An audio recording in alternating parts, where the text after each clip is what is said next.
Hey everybody, Jason Bermas here, and check it out. We won our appeal against YouTube. So I was suspended earlier in the week for daring to talk about the Boston University lab story. You got to get at him on Twitter.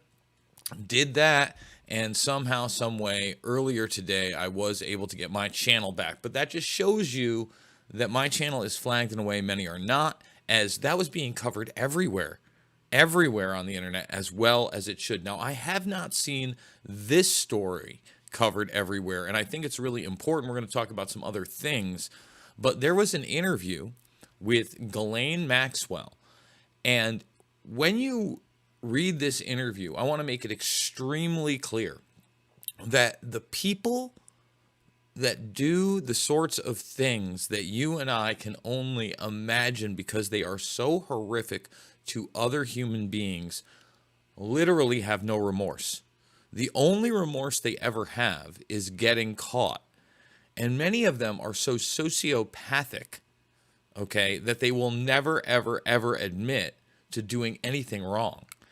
And especially in this case and this interview, it is over the top.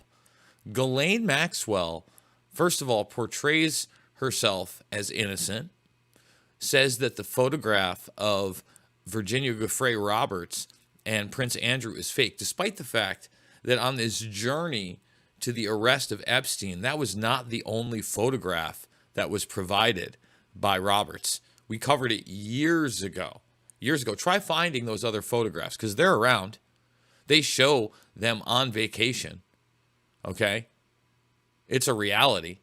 And this person says that the photos are probably doctored, talks about their relationship with Prince Andrew, whom she also portrays as kind of a victim on this. A victim? Really? Are you kidding me right now? No, they're dead serious about it. She's dead serious about the way she wants to be portrayed, period.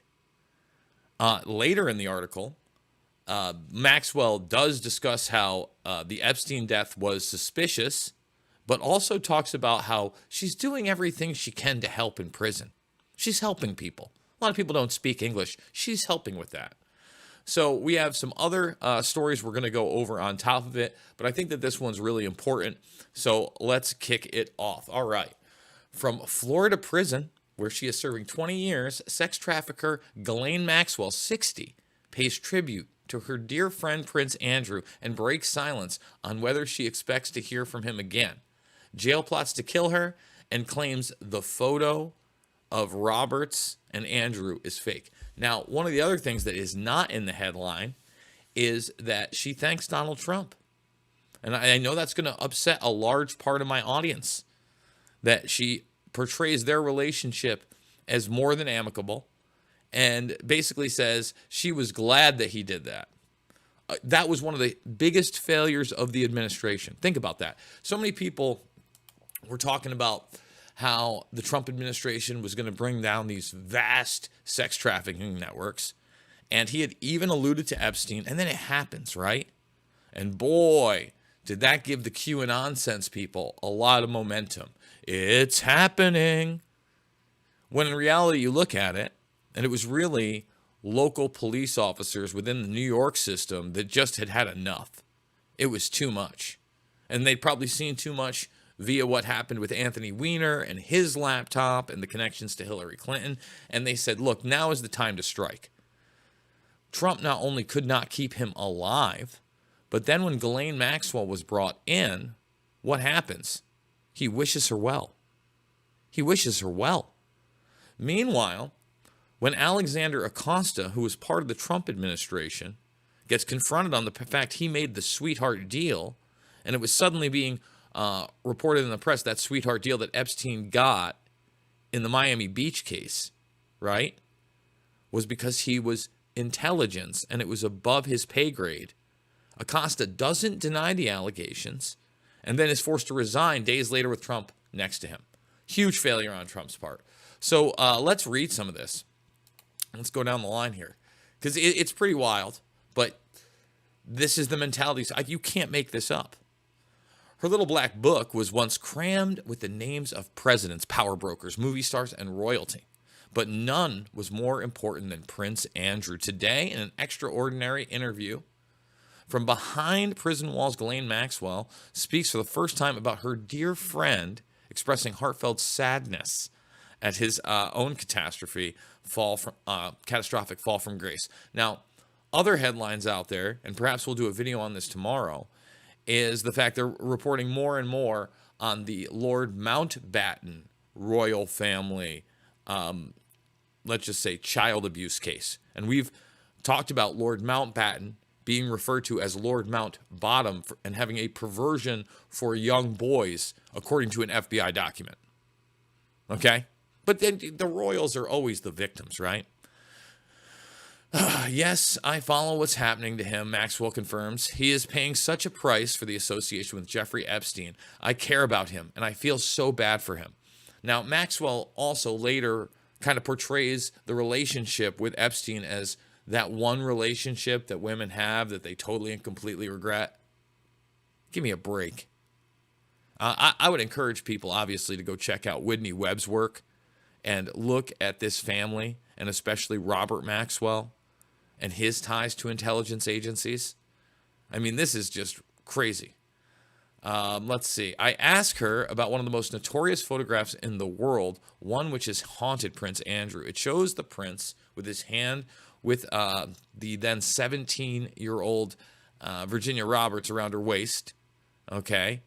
And the man behind the camera clicking the shutter is disgraced financier Epstein. I don't even want to say that word because, hey, we're trying to stay in the good graces of YouTube. We all know what Epstein was. Sexual predator and a monster.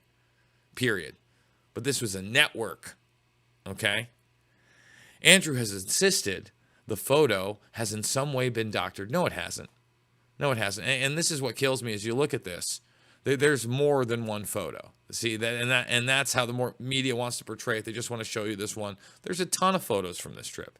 Period. It's not a debatable thing. Okay? So let's go back here. There's the Duke. There's Ghislaine and Epstein. And Ghislaine Maxwell again tries to portray, I really should have got out after the Miami case. Are you kidding me? What about Leslie Groff? What about Sarah Palin? What about Nadia Marcinkova? There's plenty more of these people, right? Why don't you ask Johnny Vedmore about it? Johnny Vedmore's done some great work along with Whitney Webb. Where her company was once eagerly sought by leading figures in society, Maxwell, a convicted sex offender, is now a little short of a pariah, no kidding. It is something she herself acknowledges, and articulates well. Pointing out at any associated with her name is at best a black mark. At worst, she says, it turns into a wicked witch. Well, geez, I wonder why.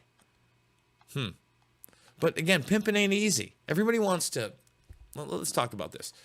Society, in popular culture, in music, right? You a pimp.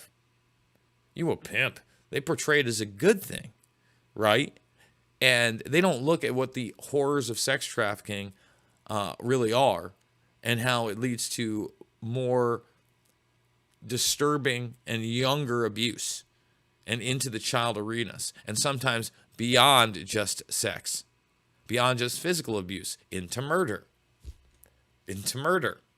Now, I'm not accusing these people of being murderers, but once again, we were trying to get an interview with Courtney Love's father at one point, okay? And he had made some pretty serious claims, basically saying that Courtney Love, who was in the book and knew him and was basically side pimping, said a lot of those girls didn't make it out. And would you be surprised? All right. Significantly, in Andrew's disastrous panorama interview with Emily Matalis, he appeared to pin the blame on his troubles on Maxwell. I mean, again, you've got pictures of Weinstein with these people, connections to the Clintons like you wouldn't believe. Clintons having their own little side house. We did a video back in the day on some of the charities he was connected to, including one with Elton John. Come on. But nobody knew. People who I've been friends with and very close friends with, whoever they may be, well, I can't think about what they will want to do or not do. I only control what I do. Oh, I mean, this is a really, he talks about the special friendship with her and Andrew, which continued over the years. Maxwell says of her association with Clinton, by the way. Oh, special friendship with Clinton. Until a sentence there is no need for her to finish. So she tails off, gee, it was only when I got caught that my friendship with the Clintons is over. This is a wild article. By the way, thumbs up. We don't even have 50 thumbs up. Who else is covering this? We had lots in common. I feel bad that he is another victim only because of his association with Jeffrey. I understand that he, like others, can no longer consider me as a friend. Everybody's a victim. Everybody's a victim. One of the few who did speak out in her defense was Trump, in whose circles Maxwell regularly mingled following her 2020 arrest. The former U.S. president was one of the few to wish her well publicly, something for which he was roundly criticized, and should have been more criticized, right? My goodness. She adds, I think anybody who says anything remotely either positive and or generous about me seems to attract a lot of negative interest. Gee, I wonder why. We had Maria Farmer on here. Her sister was one of the ones that won the lawsuit. Okay. Annie Farmer. And she made the claim that Ghislaine Maxwell and Ivanka Trump would ride around picking up these girls. Okay. And in fact, President Trump is famous for thinking and saying what is on his mind, like whenever he says it. So I was just very touched. Oh, she was touched, guys. Isn't that great? As I said, I appreciate it. It gave me a big boost during such a time. Talks about how it was the greatest mistake of her life, meeting Epstein. It goes on and on and on. And I just encourage people to read it. All those who think that, she was never incarcerated and this is all a show. No. This is a psychopath that has no remorse for the crime she's committed and is taking no responsibility for the parts she's there and basically saying, I'm the victim. I'm the victim. And I'm a hero in jail. So read the rest of it if you can. I want to go down the line now, okay? And there's quite a few stories here. This one I got to be careful with, okay? I got to be careful. Why do I got to be careful with it? Well, because I don't want to say the C word. That's what gets me banned. But this is a great one at a technocracy. 150 Bilderbergers who influenced and controlled the response to you-know-what. Okay? And if you look at this, I mean, it goes right through them when they were there. Even Jeffrey Sachs was on here. All right? So people wonder why I harp on the Bilderberg group. And you look at Epstein. And there's a guy who was a Council on Foreign Relations guy, another organization I talk about, and then also a Trilateral Commission guy. All right? These are big influences. Take a look. Avril Haines, Sam Nunn, Judith Rodin, Vittorio Calal, Christopher Liddell. And I like how, it's got their things. And I remember I was at that one that Liddell right there was attending, along with McMaster's. Right? All these people after Trump cut that arms deal over at Bilderberg 2017. And in 2018 is when they declared, hey, we're going to have a post-truth world. We love it. Post-truth world time. Kathleen Sebelius, Jeffrey Zients, Matt Carney. Again, 150. Tells you exactly how they were, here's the controlling the narrative. I mean, academia. You name it. You name it. Okay? And let's see. Oh, this is the one I want to see. So Tucker actually covered this. For a long time, we've discussed, hey, we've had freedom of speech in this country. Hey, we don't disappear people.